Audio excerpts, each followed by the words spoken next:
অনেকে 5 বছরের জন্য ইনভেস্ট করেছিলেন, টাকা পয়সাতে টিকিট কেটেছিলেন, দিয়ে জিতেছিলেন টিকিট কিনে যে 5 বছর কামাবো, তার থেকে 2 বছর মাইনাস হয়ে যাচ্ছে। কষ্ট তো হবেই।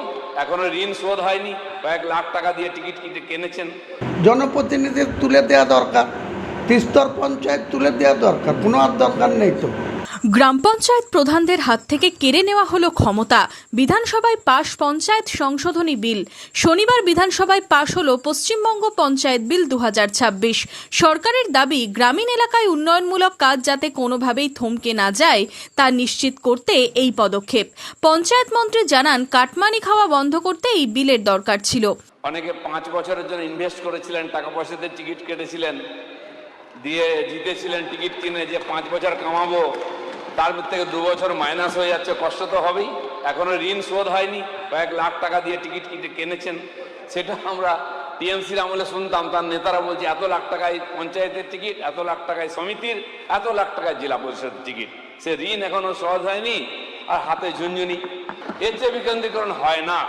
উপরে ভগবান আর নিচে প্রধান। এই প্রধানের জন্য যারা কান্নাকাটি করছেন না, তাদের কিছু বিশেষ ব্যাপার আছে।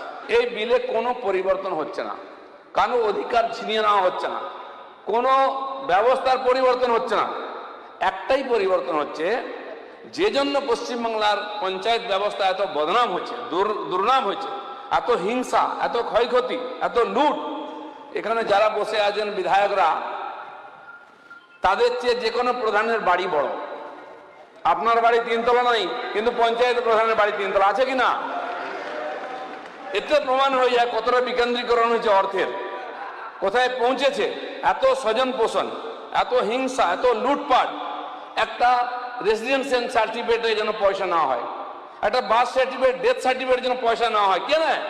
সেই প্রধানকে আপনারা রাখতে বলছেন।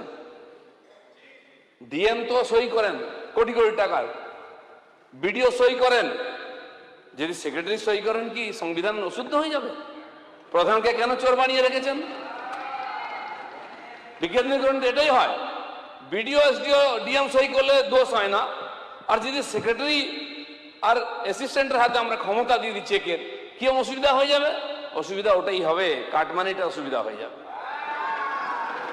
পঞ্চায়েত মন্ত্রী যতই দুর্নীতি বন্ধ করার কথা বলুন না কেন, বিরোধীরা কিন্তু এই নিয়ে সুর চড়াচ্ছেন। এই নিয়ে হুমায়ুন কবিরের দাবি, দুর্নীতি কমার কোনো প্রশ্নই নেই। সাথে তার আরও দাবি, ত্রিস্তর পঞ্চায়েত ব্যবস্থার দরকার কি? দুর্নীতি কমার কোনো প্রশ্নই নেই। দুর্নীতি যে হয়ে আসছিল, প্রধান মেম্বার, তার সঙ্গে সরকারের পঞ্চায়েতের দপ্তরের যে সমস্ত পঞ্চায়েতের নিয়ম হচ্ছে, পঞ্চায়েতের অফিস বস ছিল প্রধান, তার আন্ডারে পঞ্চায়েতের কর্মচারীদেরকে চলতে হতো। এখন বিডিওর আন্ডারে সেই কর্মচারীরা আরও অবাধে লুটপাট করবে, আরও টাকা ছাড়া কোনো কাজ হবে না। সেটা ওই দিলীপ বাবুরা ওই কলকাতায় বসে তার কোনো টেরও পাবেন না। এখানে বিডিও আর পঞ্চায়েতের কর্মচারী তারাই মিলেমিশে মানুষের উপরে ছড়ি ঘোরাবে, আস্ফালন করবে। ত্রিস্তর পঞ্চায়েত তুলে দেওয়া দরকার, কোনো আর দরকার নেই তো। সবই যখন বিডিও, এসডিও আর পঞ্চায়েতের কর্মচারী তারাই যখন চালাবে, তাহলে জনপ্রতিনিধি থেকে লাভ কি? শনিবার বিধানসভায় পাশ হয় পশ্চিমবঙ্গ পঞ্চায়েত বিল 2026। এখন দেখার, এই বিলে আগামী দিন সাধারণ মানুষ কতটা স্বচ্ছ পরিষেবা পাচ্ছে। Bureau report, Madhyabanga news.